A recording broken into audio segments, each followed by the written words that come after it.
You're watching SBA Today.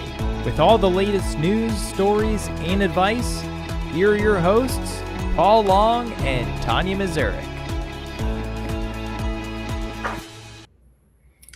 Good morning and welcome to SBA Today, sponsored by SBA Collective for the week of March 30th, the last day of the quarter. I am Paul. Oh boy. And I am Tanya. And happy end of the month, quarter, week, whatever. And yes, the end of my vacation. St. Pete, Hollywood, Florida, to Key West. And literally right at the end of this, Paul, I am throwing my suitcases in the car and driving to Miami to peace out. So here we go. Anyway. There we go. Well, hey, we do not have a lot of news, but we are going to talk about something that's a very hot topic, and that is some tips that we have when it comes to closing deals at the end of the quarter, because let's be honest, it's a shit show regardless, no matter what. But hey, there's some things we can do, right?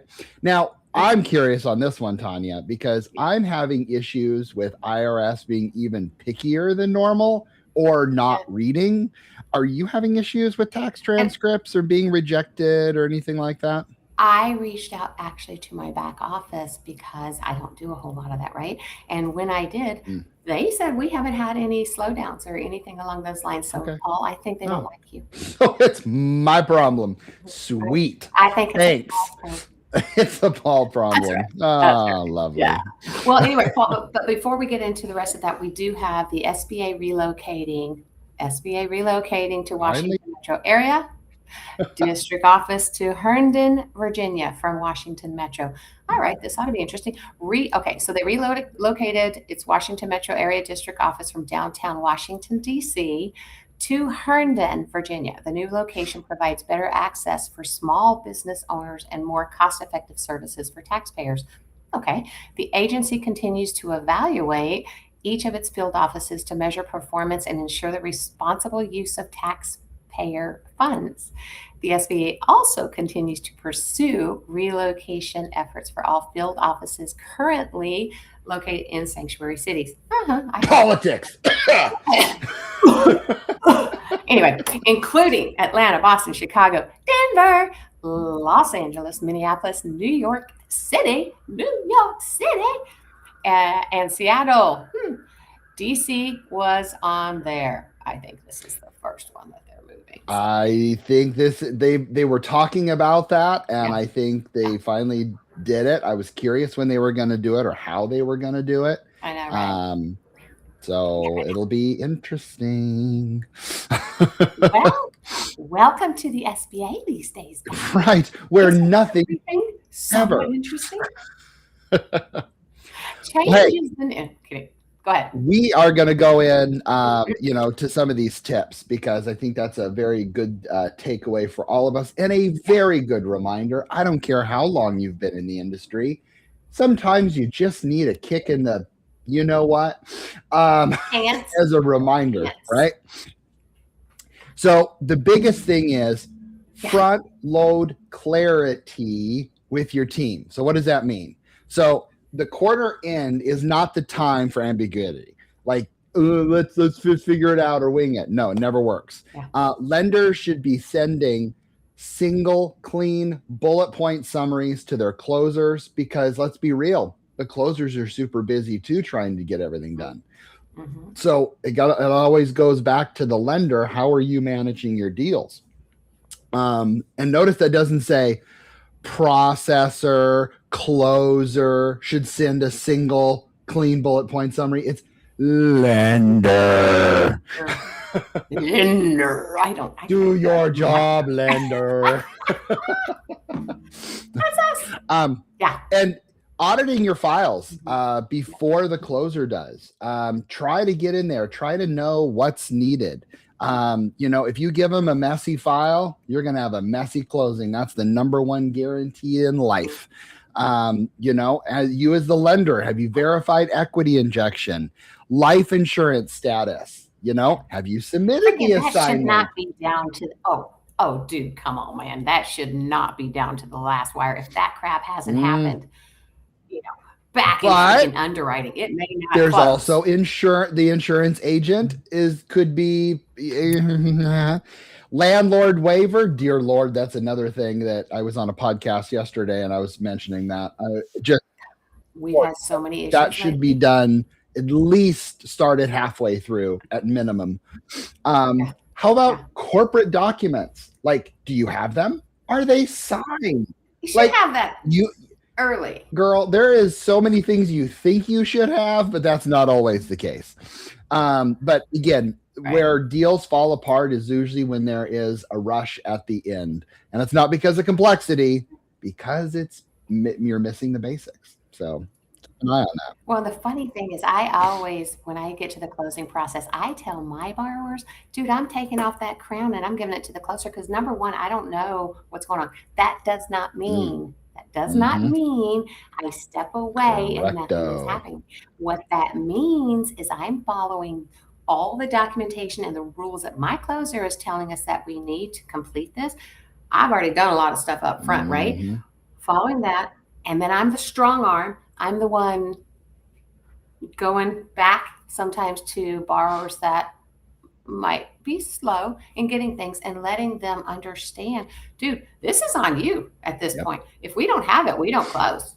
So anyway, yes, get it done, man. Get it done early. What are some other things? All right. Yeah, the auditing your file, right? Increase borrower and seller touch points. At quarter end, silence kills deals. Again, you cannot be silent. You've got to be touch. You got to have your hand on the pulse, man. Lenders should call the borrower daily or every other day. Now, and we're not talking, hey, Joe, what's going on? How was your day? What happened last week? How's the grass growing? We're not talking that. We're talking, have you done this? Have you gotten this back to the lawyer? What are you working on? What are the what's coming into you? So we've got to make sure that we're on top of that, guys. Confirm they understand what's needed and by when. If they needed to have them, or actually, okay, here's the funny thing that I was thinking of, Paul. Have you ever, I better not ask this, but have you ever been to counseling or something like that, right? Counseling? I'm a pro counseling. Absolutely. You've met me. I'm totally effed up. They have to repeat back to you. You know, so whatever. So do the same thing in this process, guys, because sometimes that miscommunication is what kills deals also at the end, because they think you said one thing and you didn't. So you could always use that. All right, you need to get this by this date, you know, whatever, this document, this. Now, tell me what you just heard. Anyway, loop in the broker so everyone is rowing in the same direction. There's nothing like going downstream, hitting those rapids. Somebody fell out. You have no idea. You get downstream, it's gone. You want to know that it's usually the insurance agent. Yeah. It's I had that at the end one time, right? I was so freaking clear, so I thought, and get to the end, and we had that insurance issue. The other thing with insurance, guys, if they tell you my homeowner's insurance can handle the life insurance and the business, whatever, I'm like, oh my God, they are not typically handling it. They have maybe a team behind the scenes, a different team behind the scenes that are doing this, and that creates slowdowns as well. Anyway, 100%.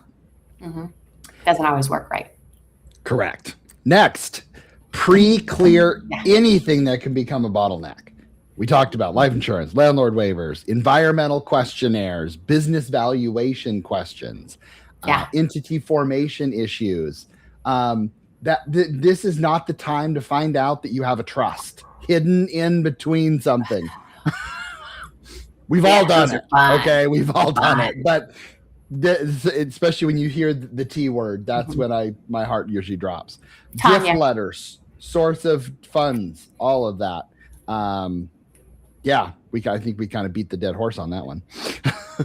I like the T letter was Tanya, Paul, and you completely skipped over it. So, I'm sorry. I'm sorry. I'm the T letter that you want to be like, oh God, I'm totally kidding. Keep going.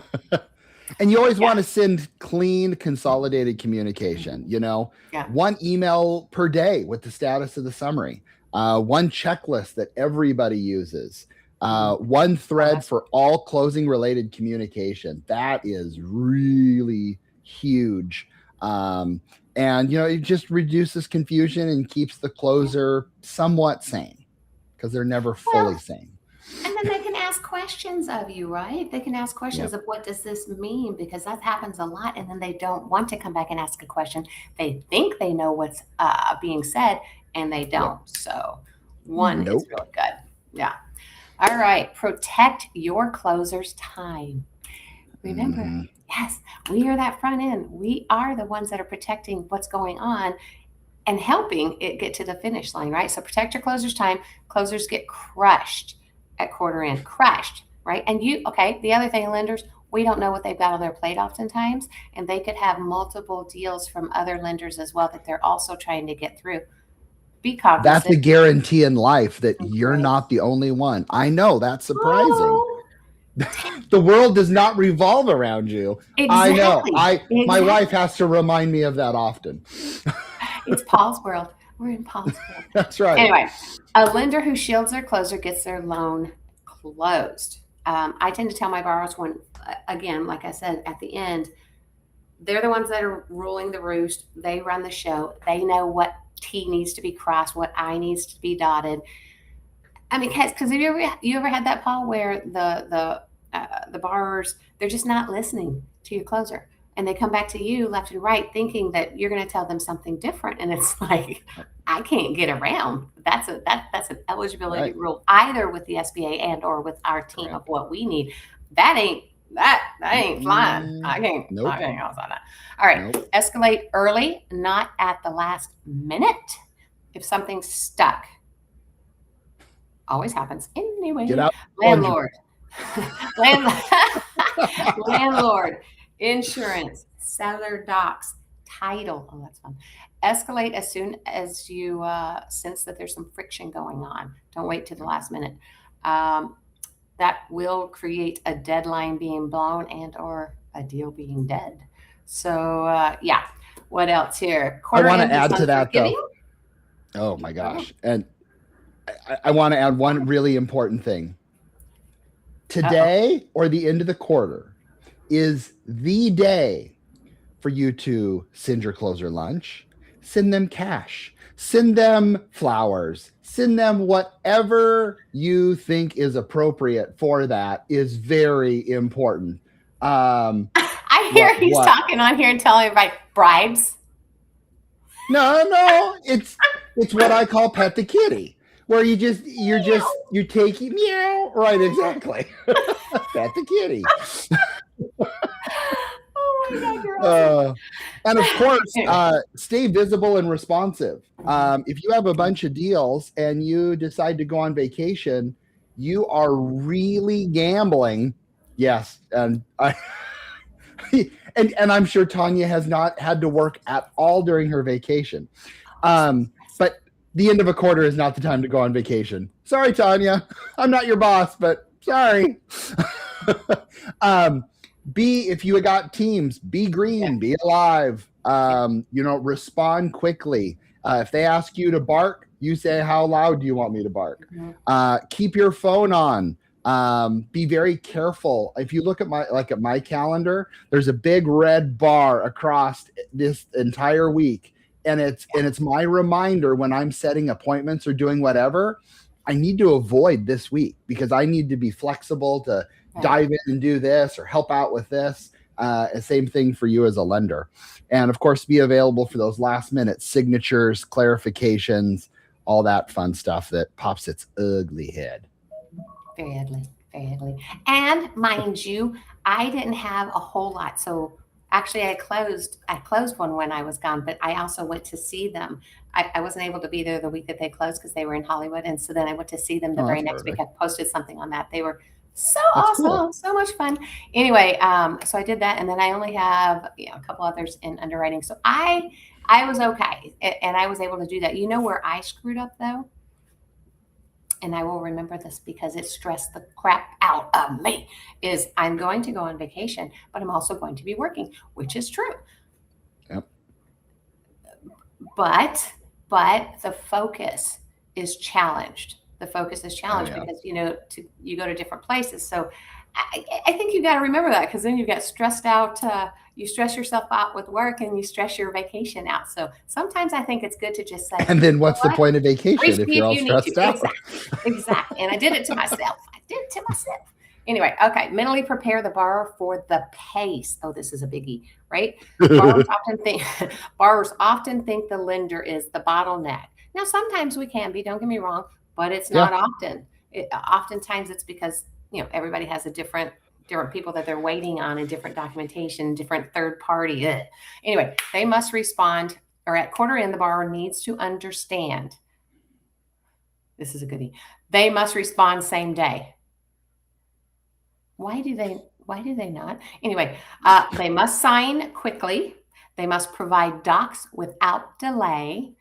They must be reachable. Setting expectations up front prevents frustration later. Okay, let's talk about that one there for a second there, Paul. I mean, come on. I am so furious because I had one closing for this that they went on an African safari. What? When you were closing? Yes. African safari. African, where there's very little cell phone coverage. Correct. Exactly. Eaten by lions. Correct. And I'm okay. Mm-hmm. And of course we missed a signature because that's always kind of a guarantee somewhere. Right. And so we had to track them down in Africa. You just can't make this stuff up. And every lender has a story. Yeah. And sometimes it just can't, it is what it is, but it's never fun. Yeah. Like we said, like the last minute, guys, everybody has to be on. Everybody has to be on, and the lender has to be on, because we have to kind of be that midway between our borrowers and our closers. Our closers could be closing 2 things that day, 3. I mean, who knows what they're doing, right?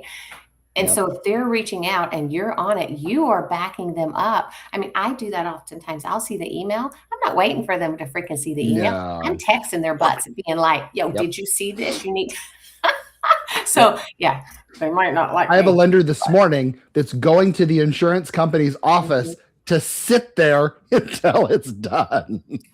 I have done that. I have.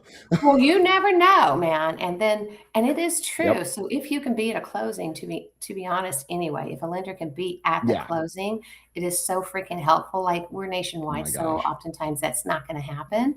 But if you can, you either have to be available or be there. If you're there, something goes south, you're picking up the phone. They can't do that. Title's trying to do. So anyway, be there. I don't know. Those are awesome. That's a wrap. Good things to think at the end. Yeah. So, all right, guys. Well, we love talking to you, as we always say here on Tuesday mornings, 9 o'clock Mountain Standard Time, 11 o'clock Eastern Standard Time. And we'd love to talk to you more. Reach out to us and let us know if you've got any topics you'd like us to cover, or if you've got anything for Paul or I, reach out to us on our personal LinkedIn pages. We'd love to speak with you. Other than that, I mean, go check out some of our past episodes or our sister show, The BDO Show. We'd love to see you back here next Tuesday morning. Enjoy. I'm off see you later. I'm off to my flight. All right. See you later. See ya.